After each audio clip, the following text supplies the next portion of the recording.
오늘은 제가 이제 시편을 지금 묵상을 하다가 이 105편이 좀 이렇게 주님 앞에서 이렇게 감동이 됐습니다. 시편 105편을 한번 좀 이렇게 보도록 하겠습니다. 오늘 제가 말씀의 주제는 인생을 향하신 하나님의 사랑을 찬양하라 이렇게 주제로 삼았는데, 이 시편 105편에는 하나님이 우리에게 행하신 일들로 쭉 기록되어 있더라고요. 106편으로 갈 때는 그러한 하나님을 우리는 어떻게 거역했는지 그런 말씀으로 이렇게 기록이 되어 있더라고요. 저희는 시편 105편 5절, 6절, 7절을 한번 읽도록 하겠습니다. 그 종 아브라함의 후손 곧 택하신 야곱의 자손, 너희는 그의 행하신 기사와 그 이적과 그 입의 판단을 기억할지어다. 그는 여호와 우리 하나님이시라. 그의 판단이 온 땅에 있도다. 이 시편 105편은 이 아브라함을 부르시면서 하나님이 택하신 백성으로 부른 이스라엘에 대해서 행하신 일들로 주로 기록되어 있습니다. 사실 인류의 역사로 보면 사람들이 그것을 인지하지 못하거나 인지하고 싶은 생각이 없을지라도 온 인류는 최초에 하나님의 형상으로 아담과 하와를 지으셨고, 아담과 하와가 범죄를 한 뒤에 사실 이 땅은 사람이 살기에 상당히 나빠지는 환경으로 이렇게 바뀌게 되었습니다. 그래서 사람이 종일토록 수고해야 그 소산을 겨우 얻을 수 있었어요. 그러니까 수고한 만큼 얻는 게 아니라 수고를 배나 해야 겨우 얻을 수 있었다고 하는 것입니다. 그런 아담과 하와의 범죄 이후로 이 땅은 굉장히 황폐해지고 사람들은 악에 악을 더해서 계속 하나님 없이 살아가는 삶을 성경에서는 기록되고 있습니다.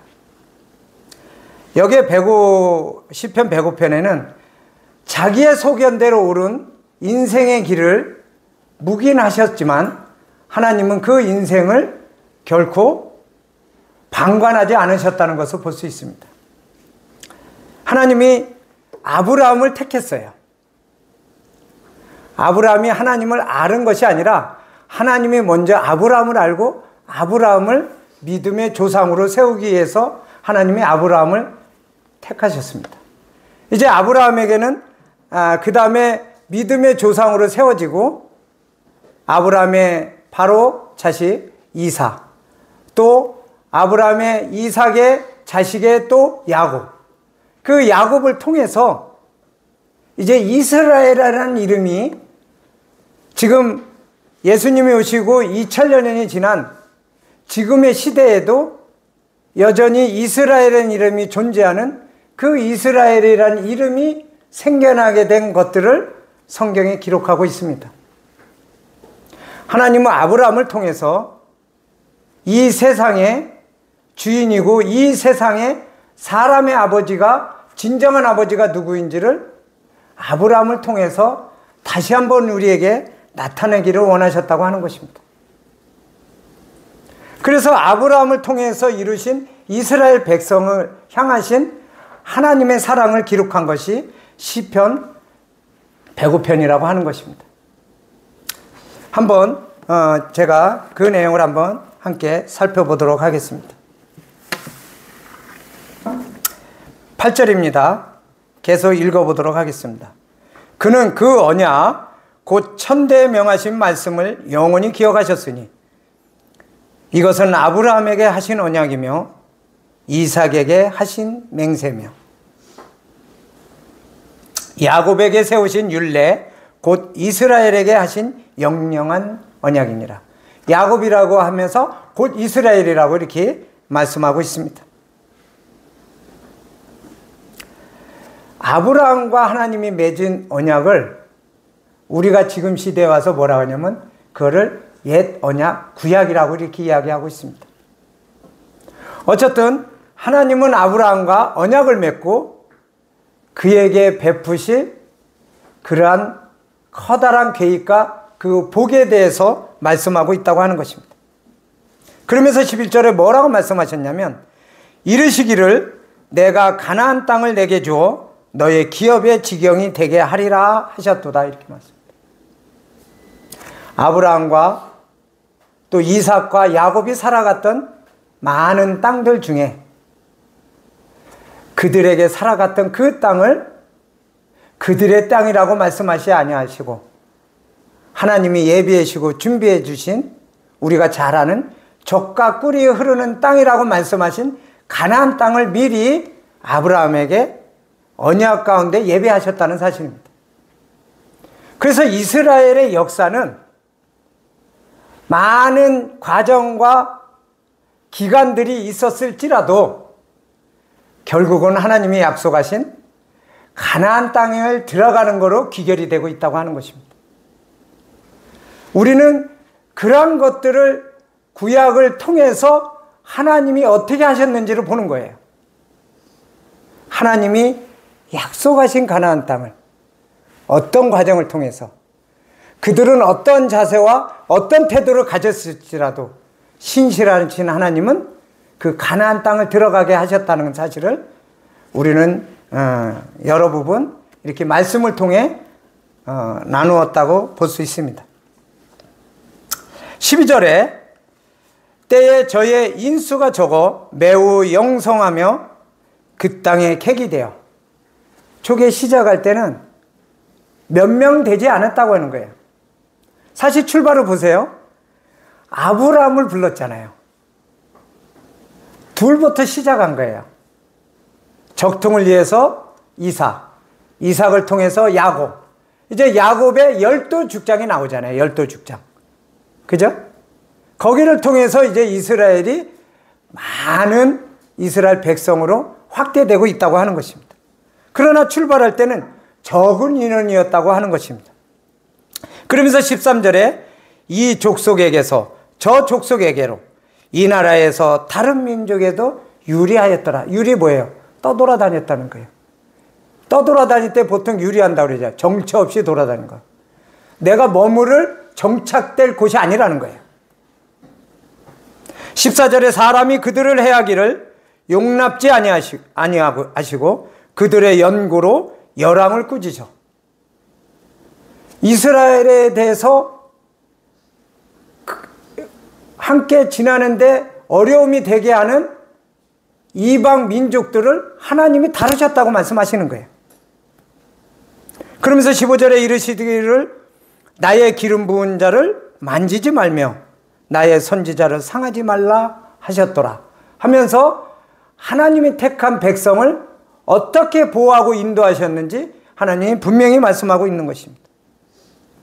16절에 그가 또 기근을 불러 그 땅에 임하게 하여 그 의뢰하는 양식을 다 끊으셨도다. 자, 이렇게 인도해 주신 하나님이 이제 야곱이 거하던 그 땅에 기근이 들어서 요셉을 먼저 애굽으로 보내고 또 야곱의 그 자녀들 후손이 애굽으로 의탁하게 된 그 내용을 기록한 거예요. 17절에 한 사람을 앞에 보냈었으며 요셉의 종으로 팔렸도다. 그 발이 착고에 상하며 그 몸이 쇠사슬에 매였으니. 이 요셉의 모습에 보면요, 신약의 어떤 분을 연상하게 될 수 있습니다. 사실 애굽의 그 세상으로 표현하는 그 세속인 애굽에 요셉을 먼저 보내셨다고 말씀하셨습니다. 요셉의 과정은 우리가 익히 알고 있는 것처럼 많은 고난 가운데 버림을 받고 애굽에서 바로 왕의 두 번째 권력을 가지고 모든 것을 치리한 자로 삼으신 인들을 보게 됩니다. 어쩌면 우리가 알고 있는 이 땅에 오신 그리스도 예수님의 모습을 연상케 하는 일입니다. 그는 버림을 받았고 그는 고난과 고통을 당했지만 애굽에서 높임을 받아서 이제 기근으로서 어렵게 된 그 야곱의 후손들을 애굽에서 얼마나 안전하고 풍요롭게 살게 되었는지, 온 땅에 기근이 들었어도 그들은 결코 핍절하지 않았던 삶을 기록했다고 하는 것입니다. 이게 아브라함을 부르시면서 야곱의 생애까지 이와 같은 것을 간략하게 기록하고 있는 것이에요. 그러면서 19절에 뭐라고 말씀하면 곧 여호와의 말씀이 응할 때까지라 그 말씀이 저를 단련하였도다. 사실은 애굽에 굉장히 권력자로 되어 있는 것을 좀 전에 제가 말씀을 드렸지만 그 이전까지는 요셉이 이와 같이 고난 가운데 있었다고 하는 것이에요. 언제까지요? 곧 여호와 하나님의 말씀이 응할 때까지 그는 고난을 받았다고 하는 거예요. 하나님이신 주님이 이 땅에 오셔서 하나님의 말씀이 응할 때까지 그분이 행하신 일들을 우리가 보게 되는 것입니다. 20절에 왕이 사람을 보내요. 저를 방석하며 열방의 통치자가 저로 자유케 하였도다. 요셉이 억울하게 감옥에 갇혀 있었잖아요.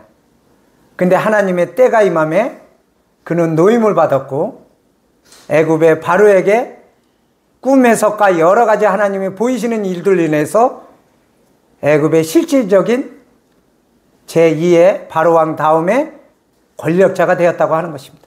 이 말씀을 기록한 거예요. 그러면서 21절에 저로 그 집에 주관자를 삼아, 그 집이 어디예요? 애굽의 집을 이야기하는 거예요.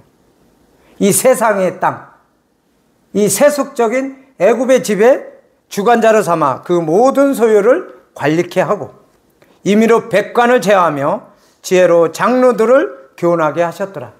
이게 요셉의 지식과 지혜를 이야기하는 거예요. 이 땅에 오신 그리스도 예수님의 지식과 지혜를 이야기하듯이 이와 같이 요셉에 대해서 기록하고 있습니다. 이에 이스라엘이 애굽에 들어가며 야곱이 함 땅에 객이 되었더라. 이게 어디예요? 애굽이 어디 땅이라는 거예요? 함의 땅이라는 거예요. 우리가 노아의 홍수로 세 아들이 나오잖아요. 그죠? 셈과 함과 야벳. 그러면 이스라엘은 어디의 후손이에요? 셈의 후손. 그리고 애굽은 누구의 후손이라는 거예요? 함의 후손이라고 이야기하는 것입니다. 24절에 여호와께서 그 백성을 크게 번성케 하사 그들의 대적보다 강하게 하셨으며, 그들의 대적은 거기에 의탁하고 있는 애굽을 이야기하는 것입니다. 25절에 또 저희 마음을 변하게 하여 그 백성을 미워하게 하시며 그 종들에게 교활히 행하게 하셨도다. 이스라엘 백성이 애굽에서 처음에는 편안히 거하다가 요셉의 시대에 약 430여 동안을 고통 속에 부르짖었던 그 내용을 기록한 거예요. 400여 년 동안 종살이를 하면서 그 고통 가운데 부르짖음에 하나님이 다 보셨다는 거예요. 알고 계셨다는 거예요. 그래서 26절에 또 그 종 모세와 그 택하신 아론을 보내시니, 누가 보냈다는 거예요? 하나님이 보내셨다는 거예요. 하나님은 때가 되매 이 일들을 다 이루셨다고 하는 것입니다. 저희가 그 백성 중에 여호와의 표징을 보이고 함 땅에서 기사를 행하였더라. 어떤 기사예요? 10가지 재앙을 이야기하는 거예요. 이 시편 105편은 아브라함의 모든 일생에 하나님이 행하신 것을 함축해서 기록한 거예요. 그러면서 10가지 재앙을 이 짧은 장 안에 일일이 다 기록하고 있다고 하는 것입니다. 이 10가지 재앙이 무엇이길래 우리가 잘 알고 있는, 한번 읽어보도록 하겠습니다. 28절에 여호와께서 흑암을 보내서 어둡게 하시니 그 말씀을 어기지 아니하였도다. 29절에 저희 물을 변하여 피가 되게 하사 저의 물고기를 죽이셨도다. 그 땅에 개구리가 번성하여 왕의 궁실에 있었도다. 10가지 재앙을 다 나열하는 거예요. 여호와께서 말씀하신 즉 파리 때가 오며 저희 사경에 이가 생겼도다. 비 대신에 우박을 내리시며 저희 땅에 화염을 내리셨도다. 이 세상을 어떻게 심판하시는지를 보여주는 거예요. 애굽은 이 땅을 상징하는 거예요. 이 땅의 심판을 이야기하는 것입니다. 그 10가지 재앙을 이야기하시는 거예요. 33절에 저희 포도나무와 무화과나무를 치시며 저의 사경에 나무를 찍으셨도다. 여호와께서 말씀하신즉 황충과 무수한 메뚜기가 이르러 저의 땅의 모든 채소를 먹으며 그 밭의 열매를 먹었도다. 여호와께서 또 저희 땅의 모든 장자를 치시니 곧 저의 모든 기력의 시작이더라. 이 마지막 10번째 재앙이 뭐예요? 장자의 죽임에 대한 장자를 치신 사건이에요. 이 장자는 무엇이에요? 여기서 기력의 시작이라고 그랬잖아요. 옛날에 그 장자의 기력 있잖아요. 장손이라고 하는. 그들이 의지하는 장자의 기력이라고 하는 걸 다 치셨다고 하는 거예요. 하나님은 어떻게 치셨냐면 짐승에 처음 난 것까지 다 치셨어요. 하나님의 이 세상을 향한 심판을 이야기하며 이 세상에서 불러내진 이스라엘 백성이 어떻게 건짐을 받았는지를 대비해서 말씀하시는 거예요. 하나님은 이스라엘 향해서 이와 같이 끊임없이 지속적으로 신실하게 그 사랑을 향하셨다는 거예요. 이 이스라엘의 백성을 통해서 하신 일들을 통해서 우리에게 말씀하고 있는 거예요. 내가 너희를 어떻게 불렀는지, 나는 너희들이 어떻게 나로 인해서 구원을 받았는지 그 기이한 덕과 아름다운 덕을 선전하게 하기 위함이라고 하시면서 이 땅에 오신 그리스도 예수님이 우리에게 베푸신 그 일들을 생각나게 하려고 이걸 기록했다고 하시는 것입니다. 우리는 그 은택을 잊지 말라고 하는 것입니다. 시편 103편 2절에는 이런 말씀이 있습니다. 내 영혼아 여호와를 송축하며 그 모든 은택을 잊지 말지어다. 주님은 이것을 위해서 우리에게 기록하였다고 하시는 것입니다. 주님을 우리를 부르신 목적이 이 백성이 나에 대해서 찬송을 하게 하려면이라고 하셨어요. 주님은 크게 바라시는 게 없어요. 우리에게 모든 많은 걸 주시고 그 생명까지 대신해서 주신 주님이 찬송을 받기 원하는 그 이유 하나밖에 없는 거예요. 그리고 그들과 내가 함께 하기 원하는 그거밖에 없는 거예요. 근데 이 뒤에 106편에 가면 이 105편은 하나님이 하신 일을 그렇게 신실하신 그분을 기록했는데 106편에 보면 그러한 과정에 그들이 얼마나 패역하고 반역하고 불평불만했는지를 기록한 것이 100 뒤에 6편입니다. 우리는 그 은혜를 잊지 말자고 하는 것입니다. 사실 우리가 일반적으로 보면 이 인간은 망각의 동물이라고 이야기합니다. 그래서 잊어버리는 게 도움이 될 수 있다고 그래요. 연세 드시면 좀 기억도 깜빡깜빡하고, 그리고 뭐 100세 넘으시면은 이제 저희 장인어른 거의 이제 100세, 기가 어두우셔요. 다른 건 건강하신데. 근데 연세 드셔서 기가 어두운 게 좋을 것 같아. 예전부터 그 근엄함이 그냥 잘 들려가지고 바로바로 하는 것보다 좀 못 듣는 것도 좋을 것 같아. 생각해보니까. 그게 다 이유가 있는 것 같아요. 그 안 좋은 거는 좀 잊어버리는 것도 좋을 것 같아요. 근데요, 사람들이 망각의 동물이라고 이야기하는데도 불구하고 잘 잊지 않는 게 있어요.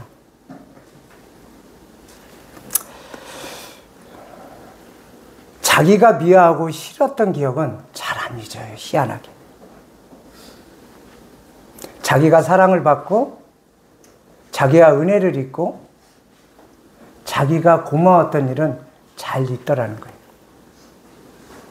사실 망각의 동물이라고 하지만 의외로 안 잊고 있는 것들이 많이 있다고 하는 거예요. 이게 사람의 속성이에요. 그래서 하나님은 이러한 말씀을 기록하면서 내가 너희를 향해서 끊임없이 어떤 사랑으로 너희는 나를 배반하고 너희는 나에 대해서 여전히 불평불만했지만 나는 너희들에게 이와 같이 했다란 그러한 은혜를 잊지 말라는 거예요. 이 시편 105편은 그 은혜를 절대 잊지 말라고 하는 거예요. 우리는 쉽게 잊습니다. 우리는 그 은혜에 대해서, 우리는 그 고마움에 대해서, 우리는 받은 덕에 대해서 쉽게 잊는 자들이라고 하는 것입니다. 그러나 우리가 여호와 하나님으로부터 받은 그 은혜의 사랑을 잊어서는 안 되는 일들을 이 시편 105편에선 기록했지만, 우리가 이 신약에 이제 새 언약을 가지시고 이 땅에 창조주신 하나님이 사람의 몸을 입고 그분이 세우신 이 새 언약 가운데 들어간 우리 생명을 받은 우리 성도들은 이것을 돌아보며 이 구약의 하나님, 신약의 하나님, 창세전의 하나님, 아담과 하와를 창조하신 그 하나님이 동일한 하나님이셨다는 사실을, 그 하나님이 때가 참에 말씀이 육신돼서 이 땅에 거하신 그리스도 예수님을 통해서 그 새 언약의 축복이 얼마나 크고 놀라웠던 건지를 우리로 하여금 다시 한번 기억하고 잊지 말라고 한다고 하는 것입니다. 이어서 한번 말씀을 또 보도록 하겠습니다. 37절에 그들을 인도하여 은금을 가지고 나오게 하시니 그 지파 중에 약한 자가 하나도 없었다. 애굽에서 나가는데 쫓기듯이 나가지 않았다는 거예요. 출애굽을 할 때 제발 나가달라고 했다는 거예요, 애굽이.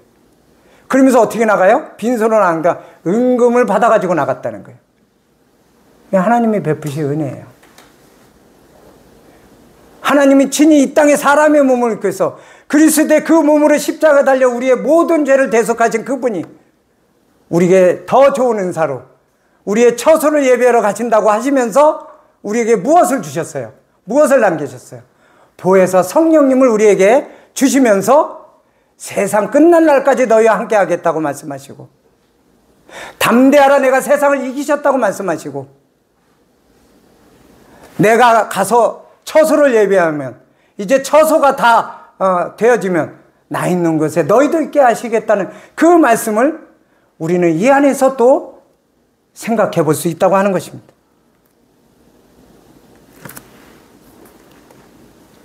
우리가 일반적으로 생각할 때 구원받고 나서 이런 게 많다고 생각하는 사람들이 곧 있어요. 그죠? 그래서 좀 이 세상에서 누릴 거 다 누린 다음에 죽을 때 딱 믿으면 얼마나 좋았겠냐 이런다고요.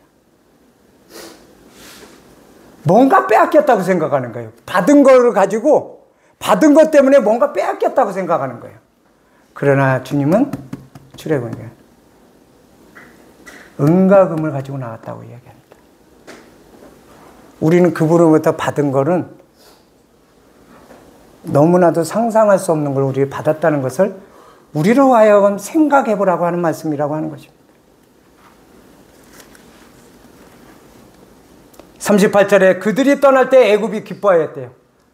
하나님의 놀라운 이적과 그 두려움을 봤으니 하나님의 백성을 빨리 떠나보내고 싶었던 거죠. 자기네가 힘드니까.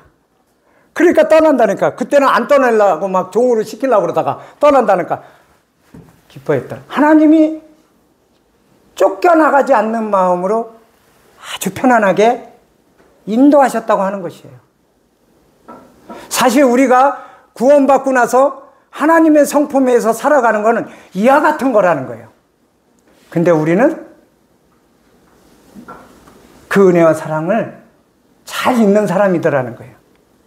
내가 구원을 받았더니 이래서 힘들고 저래서 힘들고 어째서 어쩌고 저쩌고. 하나님이 우리에게 베푸신 생각을 우리가 돌아볼 수 있는 그러한 시편의 105편의 말씀을 저희가 다시 한번 보게 되는 것입니다. 39절에 여호와께서 구름을 펴사 덮개를 삼으시고 밤에 불로 밝히셨으며, 이건 어떤 사건이에요? 출애굽하고 나서 광야 40년의 삶에 네 의복이 헤어지지 아니하고 네 발이 부르트지지 아니하고 낮에는 구름 기둥으로 밤에는 불 기둥으로 그들이 물 없다고 투덜투덜 댈 때 반석에 물을 내시고, 그들이 고기 생각난다고 투덜투덜 댈 때 메추리를 주시고, 이 말씀 하시는 거예요. 41절에 반석을 가르신 주 물이 흘러나서 마른 땅에 강같이 흘렀으니 42절에 이는 그 거룩한 말씀과 그 종 아브라함을 기억하셨습니다. 누구하고 약속했기 때문이에요? 아까 맹세를 아브라함하고 약속하셨기 때문에. 이제 신약에서 그 믿음의 조상의 예표가 되신 그리스도 예수님을 생각하셔서 하나님이 우리를 의롭다 하시고 우리를 영화롭게 하시고 그리스도 예수님을 생각하셔서 천하의 구원 얻을 만한 다른 이름을 주신 적이 없다는 그분의 이름을 통해서 거듭난 우리를 기억하셨다고 하는 거예요.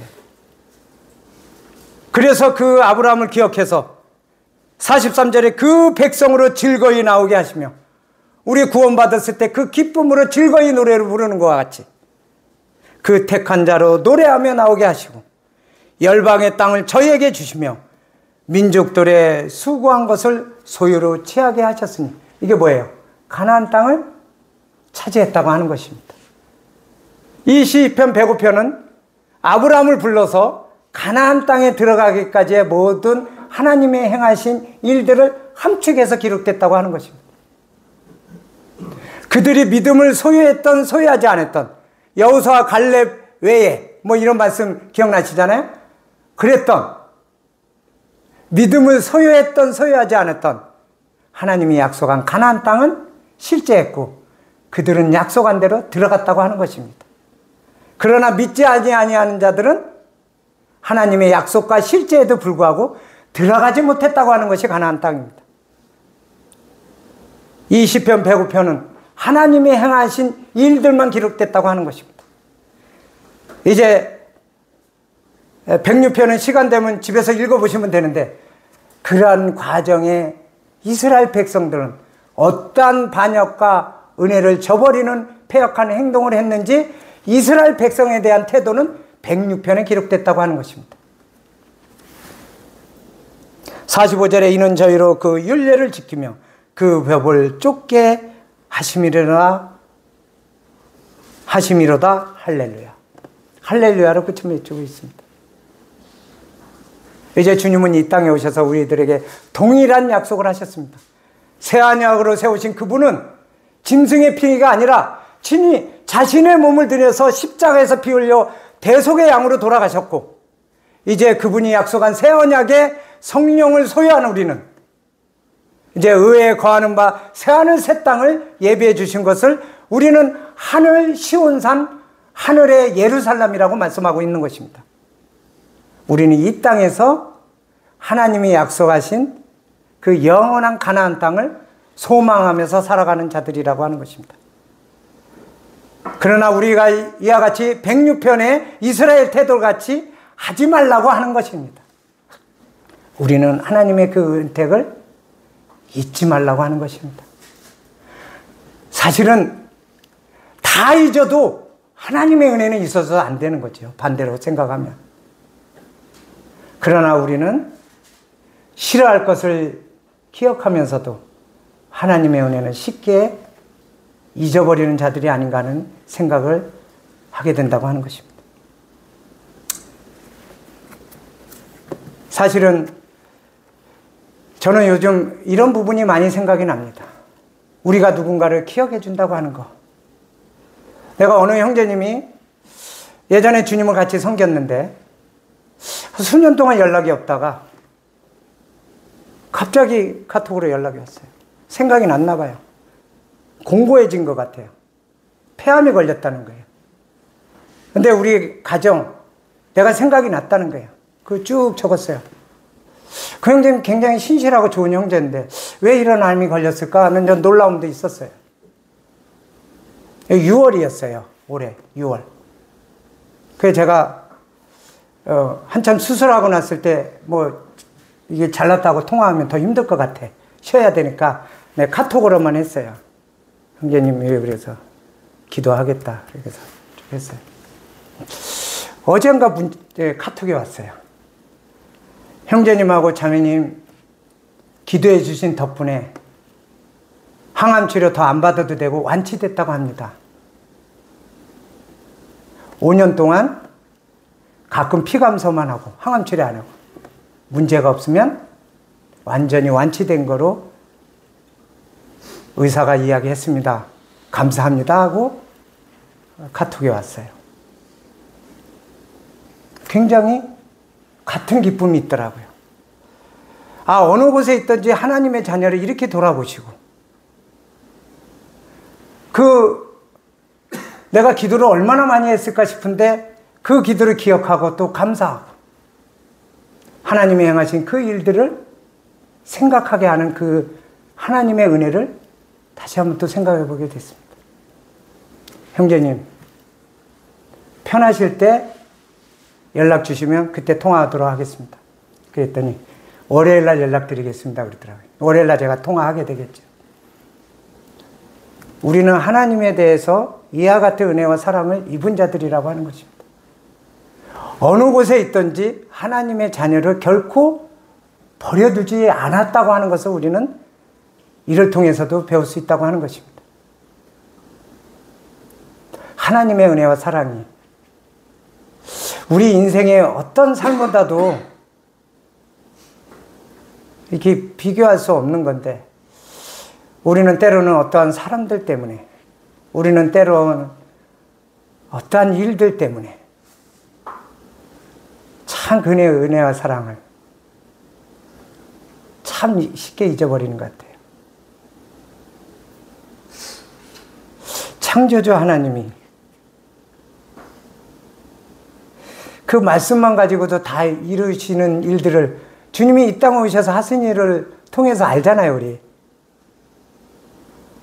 안식일에 많은 병들을 고쳤는데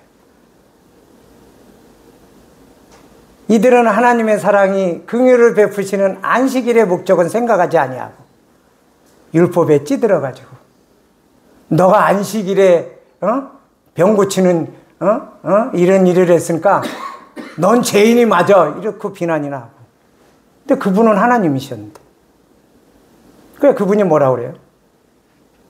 내가 안식일의 주인이다 이렇게 얘기하잖아요. 안식이 뭐예요? 쉬라는 거잖아요. 쉬라는 사람을 그 병 때문에 힘들어서 쉬지도 못하고 고통스러운 걸 고쳐서 편히 쉬게 해줬는데 안식일에 병 고쳤다고. 이게 사람들이라는 거예요. 안식일의 주인이 누구예요? 본인이라고 주님이 말씀하셨잖아요. 그럼 주인이 나와 함께 먹고 마시고 쉬라는 거잖아요. 우리한테 쉼을 주시려고 하는 안식일인데 안식일에 병을 고쳤다고. 이게 우리 인생이라고 하는 것입니다.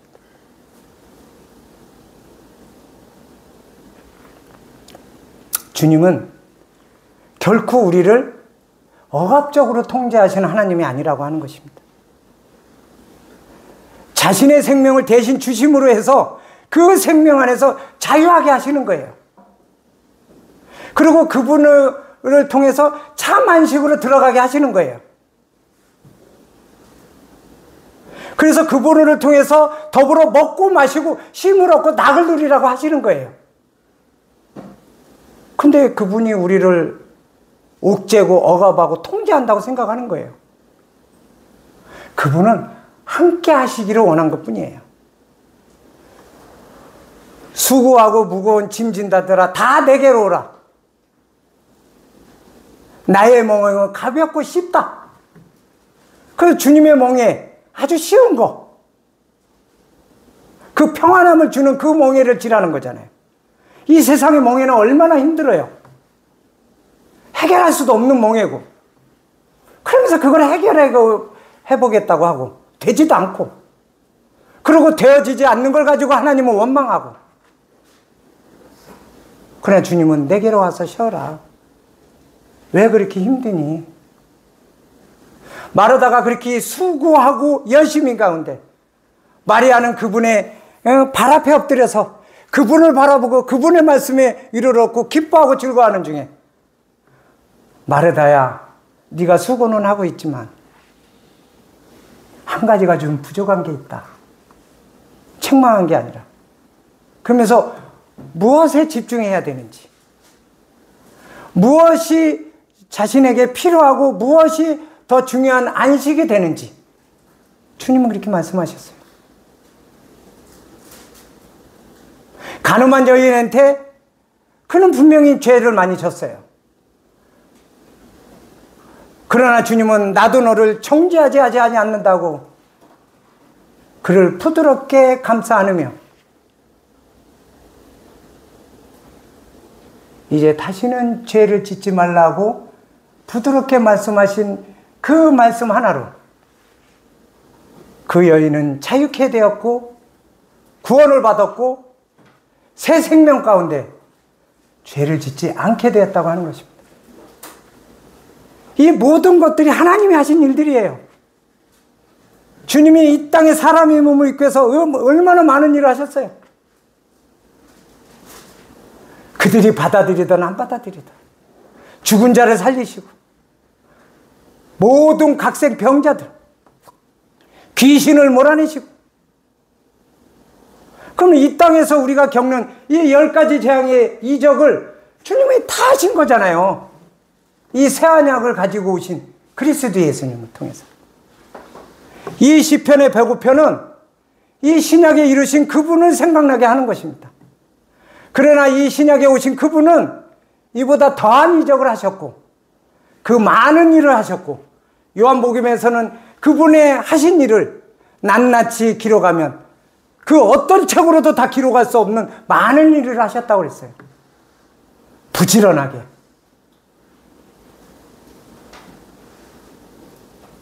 그런데 우리는 그러한 주님에 대해서 아직도 잘 모르고 있는 것과 같은 행동을 한다고 하는 것이에요.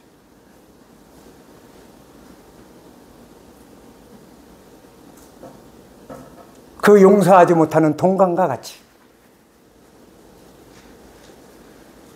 자기는 말로 할 수 없는 이만한 빚을 탕감받으면서 요만한 빚진 자를 용서하지 못하는 자세처럼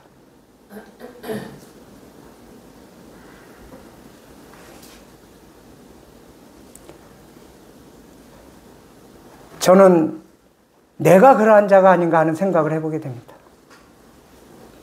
저는 하나님께 받은 그 빛의 탕감이 하나님의 받은 그 은혜와 사랑이 참으로 상상할 수 없는 놀랍고 귀한 일이라는 것을 생각해 보게 됩니다.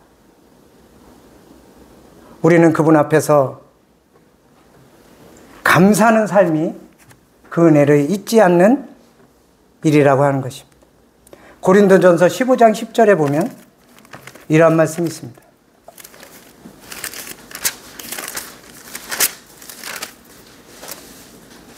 그러나 나의 나된 것은 하나님의 은혜로 된 것이니 내게 주신 그의 은혜가 헛되지 아니하고 내가 모든 사도보다 더 많이 수고하였으나 내가 아니요 오직 나와 함께 하신 하나님의 은혜로다.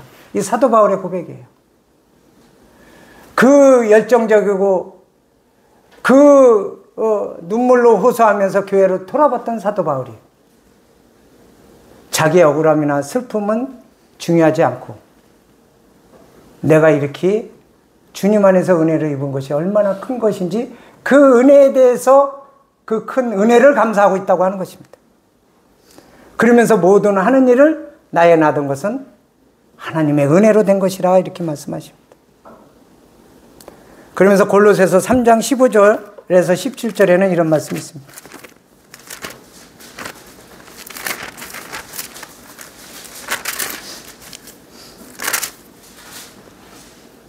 그리스도의 평강이 너희 마음을 주장하게 하라. 평강을 위하여 너희가 한 몸으로 부르심을 받았느니 또한 너희는 감사하는 자가 되라. 그리스도의 말씀이 너희 속에 풍성히 거하여 모든 지혜와 피차 가르침에 권면하고 시와 찬미와 신령한 노래를 부르며 마음의 감사함으로 하나님을 찬양하고 또 무엇을 하든지 말에나 일에나 다 주 예수의 이름으로 하고 그를 힘입어 하나님 아버지께 감사하라. 이게 우리의 삶이라고 하는 것입니다. 그러면서 뭐라 그래요? 아까 읽은 것처럼 내 영혼아 여호와를 송축하며 그 모든 은택을 잊지 말지어다. 이 이스라엘에는 이 아까 장자의 재앙이 이 피가 넘어가는 유월절이잖아요. 그죠? 유월절. 그게 이제 페사흐라고 이제 히브리어 말로 그러는데 그 6월절만 되면 그 하는 그 노래들이 있어요. 그게 히브리어 말로 다예누라고 합니다. 다예누. 다예누는 뭐냐면 이런 거예요. 6월절 전통 노래 중 하나로 하나님께서 이스라엘 백성에게 베푸신 여러 은혜를 단계별로 감사하며 찬양하는 노래다. 그게 어떻게 하냐면 이런 거예요. 만약 하나님께서 우리를 애굽에서 인도에 내시기만 했다면 그 하나만이요. 그 하나만 해도 다예뉴 이렇게 부르는 거예요. 그거 뭐예요? 족합니다. 충분합니다. 감사합니다. 이게 15절까지 이어지는 거예요. 그 다음에 이제 이어서 누가 부르냐면 다른 사람이 이제 돌아가면서 하는 거예요. 뭐라뇨? 홍해를 가르시기만 했다면 그 뒤에 아무 이적 안 하고 그것까지만 했더라도 다예뇨 이렇게 한다는 거예요. 그것만으로도 충분합니다. 만족합니다. 그 다음에 이제 또 이어지는 거예요. 만나를 내게 내주셨다면 그것까지만 해도 다른 거 안 해주셔도 다예뇨 그것만으로 충분합니다. 감사합니다. 이게 6월절에 그들이 부르는 노래예요. 이스라엘 백성 중에 또 깨달은 게 있으니까 이런 걸 불렀겠죠. 그죠? 부르고 있다는 거예요.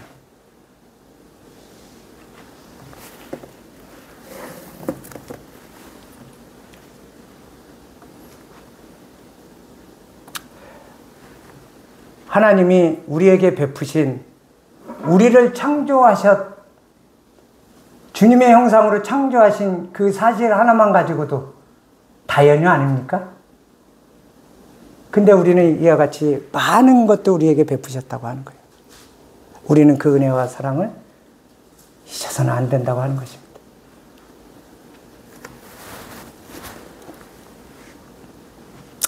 마지막으로 이 말씀을 나누고 마치도록 하겠습니다. 고린도전서 13장 9절하고 베드로전서 1장 4장을 보겠습니다. 고린도전서 13장 9절입니다.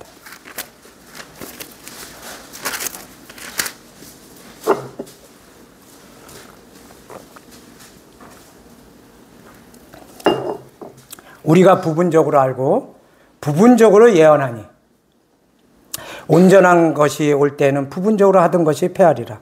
내가 어렸을 때는 말하는 것이 어린아이와 같고 깨닫는 것이 어린아이와 같고 생각하는 것이 어린아이가 같다가 장성한 사람이 되어서는 어린아이의 일을 버렸도다.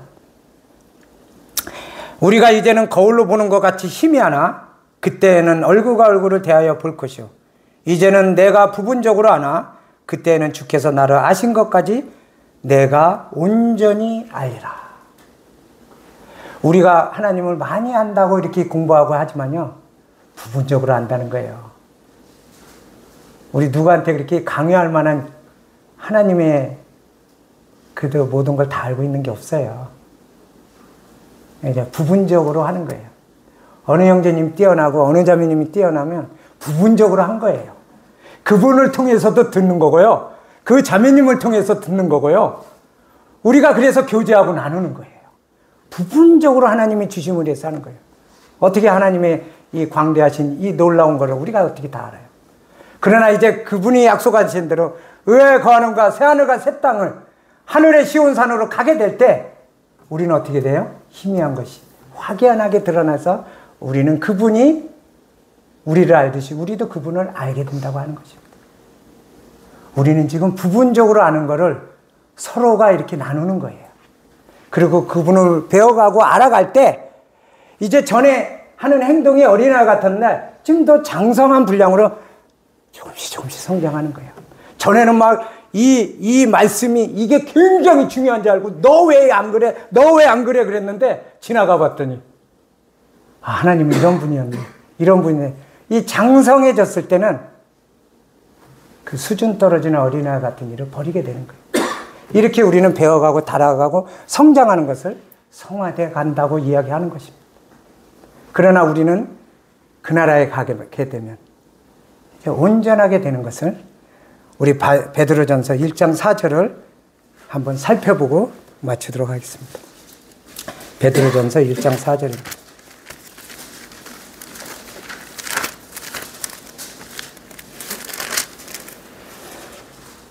썩지 않고 더럽지 않고 새하지 아니하는 기업을 있게 하시나니 곧 너희를 위하여 하늘에 간직하신 것이라.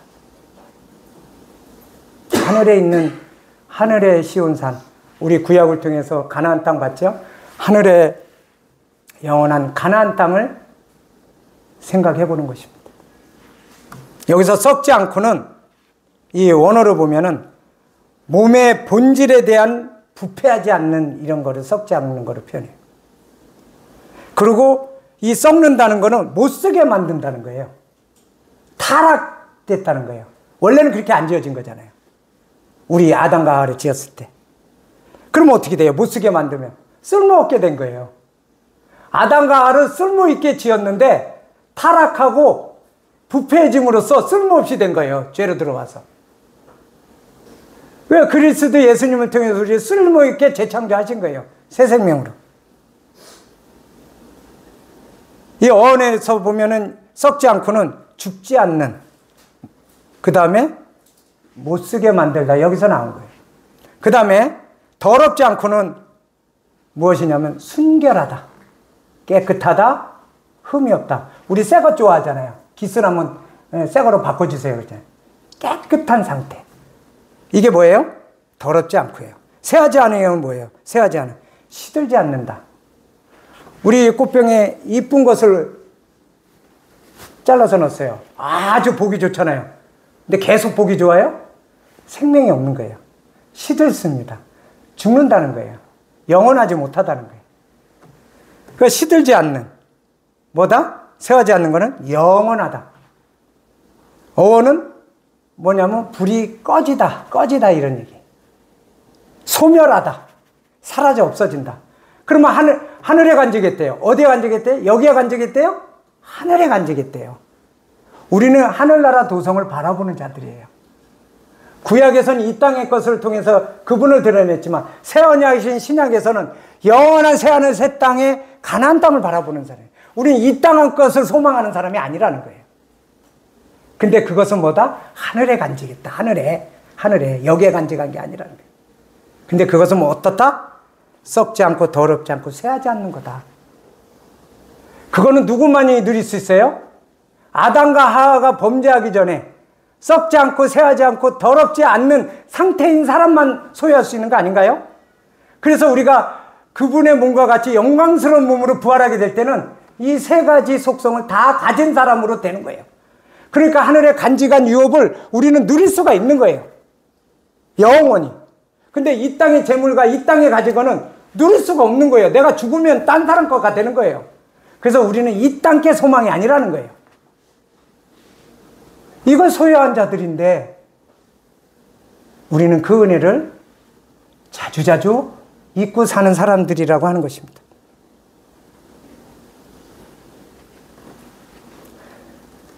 시브리서 12장 22절 24절을 읽고 마치도록 하겠습니다.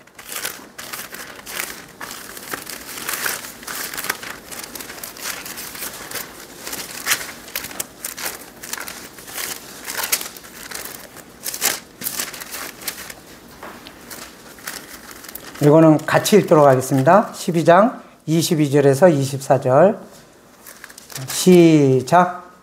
그러나 너희가 이룬 것은 시온산과 살아계신 하나님의 도성인 하늘의 예루살렘과 천만 천사와 하늘에 기록한 장자들의 총회와 교회와 만민의 심판자이신 하나님과 및 온전하게 된 의인의 영들과 새 언약의 중보이신 예수와 및 아벨의 피보다 더 낫게 말하는 뿌림피니라. 예, 뭐래요? 교회와. 우리가 교회죠? 그분의 신부죠? 이것이 우리에게 주어진 영원한 것이라고 하는 것입니다. 우리는 그 나라를 상속받게 될 것입니다. 그러한 몸으로 우리는 호련히 변화되게 될 것입니다. 우리는 이 땅의 삶을 통해서, 감사하는 삶을 통해서, 또 은혜를 잊지 않는 삶을 통해서 성도들 모두가 그 기쁨을 충만히 함께 나눌 수 있게 되기를 바랍니다. 이상으로 마치겠습니다.